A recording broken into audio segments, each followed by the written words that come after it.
Hey everyone, it's Fitz with a walk and talk in which I won't walk. I'm done.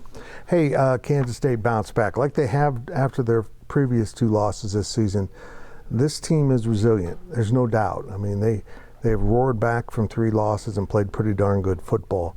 And plus, this team's at home, and this has been as dominant a K-State team on this home schedule as I've seen. Now, granted, the home schedule's been a little bit friendly in who they've had come in here, but it's still been really impressive what they've done. K-State wins this 59-25 in a game that saw K-State produce points in ways they haven't really done this season. They had two defensive scores, one off a scoop and score, Cody Stuffelbein with his first career sack, and then Des Purnell with a scoop and score, and then Keenan Garber with a pick six.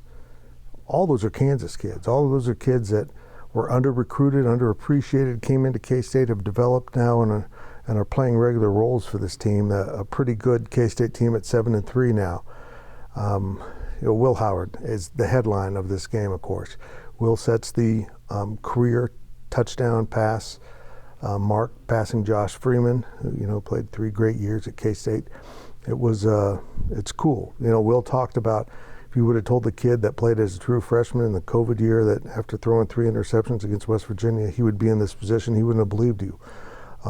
He's a testament to persistence and overcoming hardships, overcoming doubters, really proving people wrong. And that even extends into this season when so many of us, thought it was time to move on to Avery Johnson, and now he's clearly back asserted as the number one. I thought maybe they played him a little too long in this game, to be real honest. He, played even into the fourth quarter. I thought they could have moved it around a little bit, but this was a really impressive performance by K-State, because if you boil through the stats, it doesn't look that dominant. But you have the 2 defensive touchdowns, and Baylor had a bad snap on a punt that K-State recovered like at the 2, so they got 21 points basically off of Baylor miscues, and that just makes a huge difference. But this K-State team, all they can do now is win. They just got to win their games. And as I record this, we've already seen Kansas drop out of that tie towards the top of the conference with the loss to Texas Tech. Of course, KU is the opponent next week. They've got some quarterback issues that unfortunately really got bad today with Jason Bean's knee injury and maybe concussion. They finished with their third-string quarterback, who I thought did a pretty good job, but they weren't able to secure that win after rallying to tie it up, which was impressive.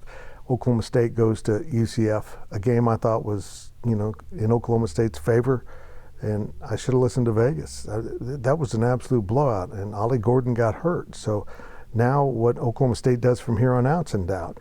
You just got to win your games and hope maybe things break in your favor, and if you persist through that, maybe you'll be back in the Big 12 championship. But this was a really solid all-around win for K-State. The defense was good.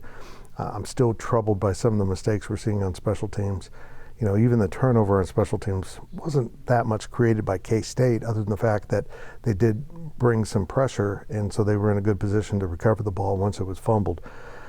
They gave up some return yardage. They gave up, fell for some trick plays. It just wasn't good. They had one decent return in this game, and then they seemed to give up a lot more than they, generated from their own special teams. So that continues to be something I'm troubled with, considering the history of this school. But K-State and non-offensive touchdowns, that trend just continues with what the defense did today. It's absolutely incredible what they've done over the last 24, 25 years of college football. By far the most in college football. DJ Giddens was a man. 18 carries for 115 yards, and almost every one of those was after contact. He fought off tacklers, sifted his way through that Baylor defense with just incredible patience and control. I'm so impressed with the football player he's become. He also had a number of pass catches in this contest and really made things happen. I complain a lot about special teams, but I'm going to give a shout out here to Jack Bloomer, who averaged 47 yards on 4 punts this game. So even though K-State scored 59 points, he's punted the ball 4 times, which shows kind of the nature of this game, how it was a little bit wacky and hard to explain. K-State, though, moves on. They are now 5-2 in the conference, off to Lawrence next week. We'll find out what time that game is, hopefully later tonight or tomorrow morning. And Kansas is reeling off of that loss. It's a big game, one of the more important in the history of this rivalry. But unfortunately, KU's quarterback's problems are probably going to spill over into that contest and kind of steal us from the quality of game we probably deserve. But Baylor, well, they're just not very well coached. They're not very well. They don't look completed at all. They're missing a lot of ingredients to this team. Too many mistakes. Shapen is a very good quarterback. He can make plays, but boy, K-State got after him with some sacks and pressure, and they batted him around quite a bit. And he played to the very end, which I also thought was odd. Onward to Lawrence, K-State goes, bouncing back from their third loss with an impressive win, winning this game again, 59-25. I'm Fitz. Make sure you check out the YouTube channel. Make sure you're subscribing. The Insiders, Monday at 1:30. It's going to work. I promise we're going to go live.